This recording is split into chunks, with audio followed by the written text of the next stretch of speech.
All right, this is for the week of the 11th to the 16th, and we've got a lot of things happening on the farm this week. We're still increasing production, and we're still doing a lot of transplanting. All right, here we go.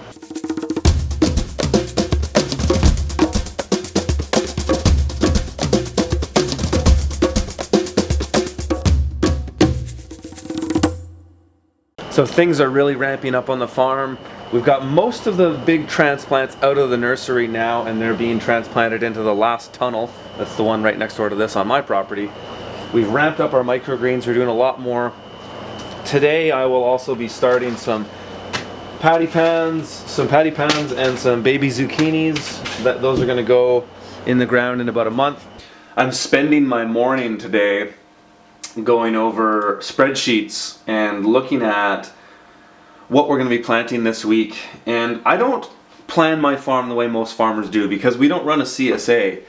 I don't have a predictive thing where I can just say I'm going to put this in the box these weeks and so on and so forth. I'm kind of letting the market tell me what I'm going to keep planting, and I often will reference my previous year. So this sheet over here is my previous year, and this sheet is what's happening now. And so I'm kind of looking at, what did I do last year? What am I going to do this year? I'm also looking at our farmers market sales. I'm looking at, okay, what were we selling at the farmers market?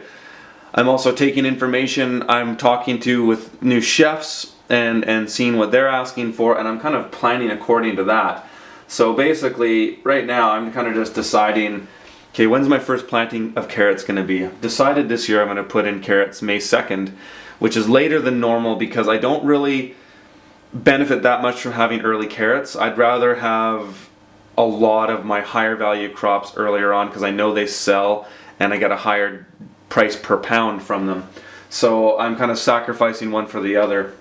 So that's a little different this year. And I'm looking at, okay, when am I going to start on stream where I'm planting the same things each week? So once I get into my main season, I'm starting to plant things like arugula and radishes and turnips pretty much every single week. Every second week I might be planting red Russian and tatsoi or mustard greens. And so I'm just kind of looking at how that's going to play out for the next couple weeks. So I'm basically just doing a plan of what's going to go where. And one thing that I'm considering when I'm planning all this is, what plots have we prepared that are going to be ready to be planted in the next couple days and the next couple weeks? And so today I'm going to be out preparing more beds at other plots because I need to free up space to get stuff in the ground. So this is something that I'm doing all the time. I'm spending at least a couple hours each week on these sheets and kind of planning ahead of what we're going to be doing. I'm also going to be planning what we're bringing to the farmers market this week based on what I know is in the field and what we sold the previous week, and kind of modifying it from there. One thing we're also doing right now that I'm really excited about is we're using this really cool app called Wunderlist. And it's basically a way of just planning tasks, and what I like about it is that it's connected to our smartphones. So Mark, the main guy who works with me, he's got it on his smartphone as well. And so if I put tasks in here, I can assign them to him, and I can assign them to myself, or I can just kind of leave them to whoever will do them. But it's cool because as things get done, they get checked off the list. And so it's a really great way of staying in constant contact with what needs to be done on the farm and what's coming up. We're also starting to get busier with more orders and more frequency. So I'm doing picking through some spinach today, just sorting some spinach to pack up for a order. I've got all these beds forked now. This is the hardest packed clay I've ever had to deal with. And the main reason is because we had a bobcat in here to remove a lot of the debris that was on this site, and that would have caused the further compaction that was already there. I also went through 2 pitchforks doing this one. Alright, so today Mark is going to finish the irrigation on a few of these beds, and we're just going to try something new and transplant the Salanova into it with the landscape fabric right away. So we're not even going to fully stale seed bed them, and that's because the fabric will keep most of the weeds down. So it's a bit of an experiment, not 100% sure what the success rate will be, but I'm pretty confident that it will work. And then we're going to stale seed bed the rest of these beds, so we'll wet them down and tarp them. So we're just kind of setting up irrigation on the 3 that we want to use right away, and then tarp the rest, and they'll be covered for about 3 weeks or so. So I'm seeding some Salanova now, and we do it pretty old school. Eventually, if somebody can make a soil block machine that just in one move does the whole flat, and then a vacuum seeder can do this, I'll happily use that, but that doesn't exist. And the size of our farm, even me doing this by hand, doesn't take that long based on what the kind of yield we get out of this crop, so I don't mind doing that. Essentially, I just pour a little bit of seed in a lid like this, and I take about 5 or so in my hand and drop them down, and so on and so forth. Today I'm up early in the greenhouse because I want to get a little head start on the day, so I started around 6:30 before any of the other guys come in, and I just want to get some stuff. I gotta make some soil. We're gonna be starting our summer squash today, and I gotta make a bunch more soil blocks because we are going to do another succession of our Salanova lettuce. These are the last ones that are all going out in the ground today. And you might notice that we've actually we've done some expanding of our vertical areas in the greenhouse. We're still tweaking some things, but we've doubled up the shelf here. And what I'm doing also, I'm going to keep this one the same here. The idea is, if it's microgreens on these back levels here, they don't need as much light, so I don't mind that there's some partial shade on here. We can just turn them around every couple days, and we'll get a nice even crop like you see here. And then the front ones will generally be used for other nursery stuff that needs to grow, stuff that's going to get transplanted.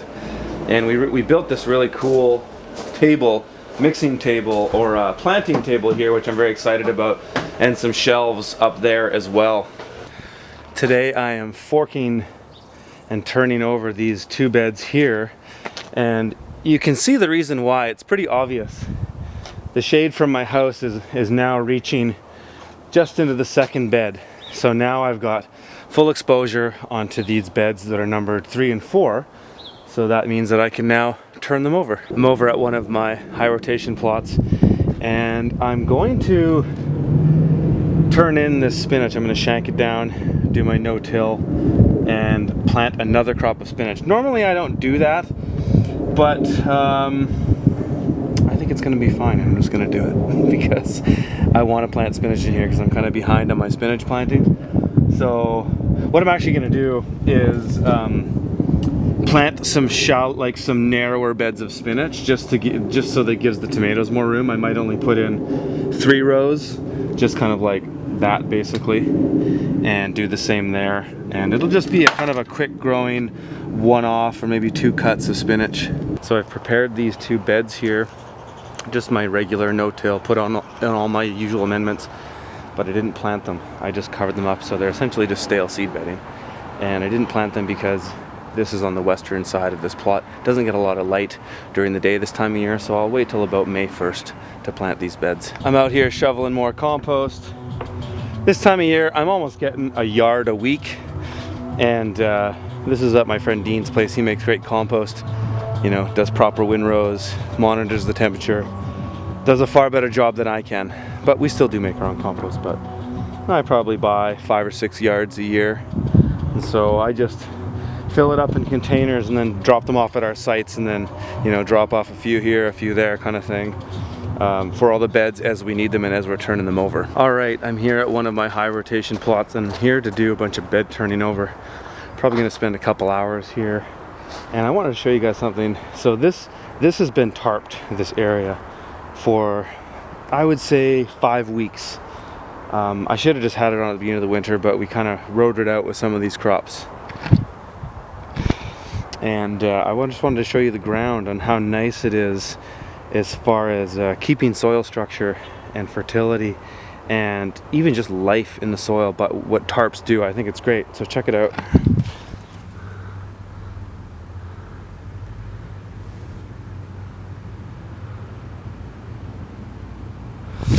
It's nice and decomposed. Most weeds or even rhizomatous grass have been killed off. and it's really nice soil, and the bugs like it. So, and the moisture's there, so it's nice and soft. These beds will be really easy to fork.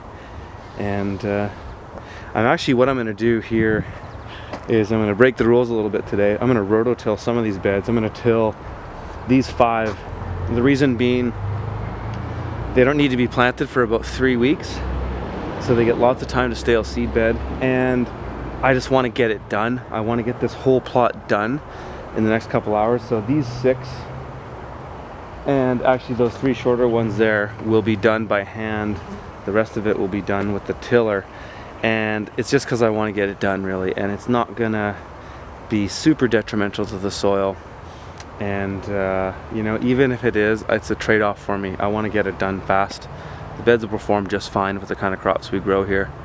So basically I just want to get it done. Today is Friday, last day of our working week, not including the farmers market. And this week we're actually going to do everything at once. We're going to harvest and pack everything at once. We usually don't do that. It's just that we had so much other prep work to do this week that we're just going to crank it out and get it all done.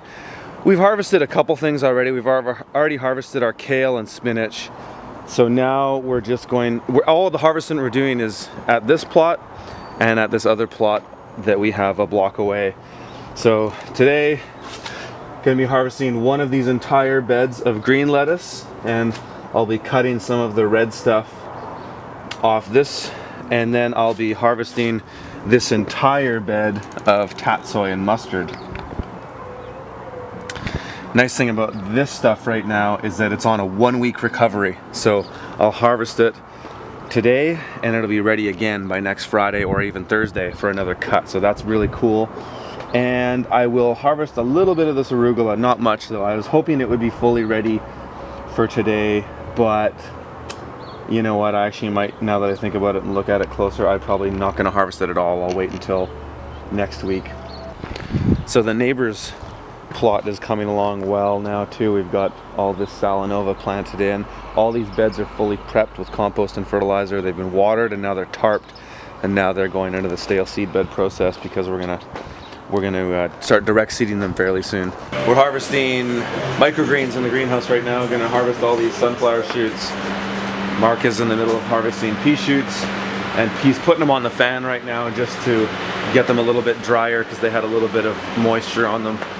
A lot of people are asking about these parasitic wasps that we released in the greenhouse a couple weeks ago, and I'm happy to say that they're working.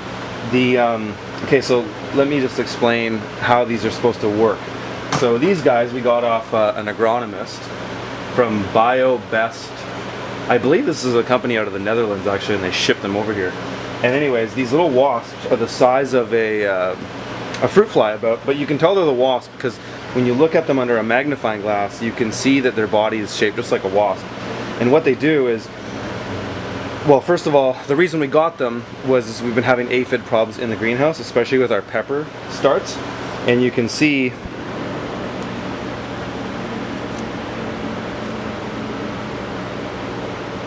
I don't know if that works too well and how you can see it, but either way, there's aphids in here. And what these little wasps do is they sting the aphid, and then that releases a larva, and it's just like in the movie Alien, and they birth, another wasp births out of the aphid. And it's pretty amazing, and this is actually working very well. I'm going to try to show you one that's actually crawling out of the dead carcass of an aphid right now.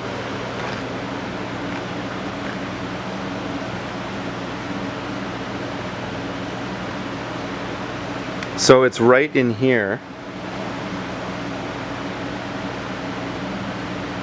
It's kind of a hard thing to capture. We'll see how that looks afterwards, but they seem to be working. And the neat thing is the agronomist explained to me how like he showed me an aphid that isn't infected and an aphid that's infected. One that's infected it's kind of glossy, and they're bigger. They're almost twice the size of the regular aphids, and so that's how you know that these are working. And so now I see wasps and aphids in here, and I see a lot of bulbous looking aphids, so that tells me that these have infected them. So far so good. Washing some greens right now as well. I've got a video on this in case you guys haven't seen it already. Go check it out. We got to wash it this week because the lettuce got a little bit dirty when we were interplanting our tomatoes, so we need to wash it. So it's not something we do all the time, but it's something that here and there throughout the season has to be done. All right, so we finished packing today around 2 o'clock. So that gives us a few more hours to just do some other stuff around the farm. We ended up getting quite a bit more stuff than we were hoping for at the market. So we've got a bit of extra spring mix. So we're sitting on about 10 pounds. So I've just texted a couple chefs that I know that are most likely going to take it. And one guy basically just agreed to take it all. So that's easy. That's just one drop off. Boom, done. And around this time of year, that's kind of what I'm doing a lot of. We have about 3 customers that are all distributor type things and one grocery store that we sell to, and those are year-round customers. So for the little bit of amount of product that we have this time of year, anything excess is just kind of comes out on a first come first serve basis. Once we get into May, then we're going to go on stream with fresh sheets each week, and then our usual restaurant customers will be purchasing from us more. But at this time of year, it's kind of like our 3 main customers that are year-round, plus the farmers market. That's pretty much where all of our stuff's going. And then we're opening it up to some more restaurants as we get more stuff available during the week. So we've still got lots of stuff left in the greenhouse. This one bed of Salanova I cut this week. This is 44 feet long. I got 30 pounds off it. That's a little light. It's, you know, if this week next week when I cut this one, it'll probably be 40 or maybe even 50 pounds. Because that one is a bit premature. But I will get at least 2 more cuts, possibly 3 out of that, with about 10 days recovery. So I'm just prepping a couple beds up front, gonna put a tunnel on this double bed that I planted. And we're also gonna put tunnels out back on the Salanova. I'm cleaning up the truck. It was full of compost and dirt this week, so it was dirty. So after that, last thing I'll probably do for the day is load up all my market gear, like my tents and tables and boxes and all that stuff. So in the morning when I go to market, I just throw the totes in the van and I'm good to go. All right, so that pretty much wraps up our week. Very productive week, got a lot done. Starting to produce more each week. Like every week from here on in, our sales and our production is increasing. It's probably increasing by about 30% each week right now, and then by the time we get into May, we'll easily be double of production of where we're at right now. That's pretty typical for the 7 years I've been doing this. We got a little bit more transplanting to do. Next week, gonna put some kale in. Going to put the last few tomatoes in, and after that, we're pretty much done the setup phase. And, you know, next week I'm hoping that we can get the irrigation running at the plots. We don't have to set anything up. All we have to do is come in, screw on the heads in our overhead, put on the timers, and it's good to go. We don't tear our irrigation down in the fall, so all we got to do is put a few things in and it's good to go. Anyway, so that's it. So I hope you guys have been finding these weekly videos helpful. Please leave your comments and questions below. Subscribe to the channel, like and share these videos with your friends, and check out my stuff, my online course, profitableurbanfarming.com, and my book, theurbanfarmer.co. All right, have a great weekend.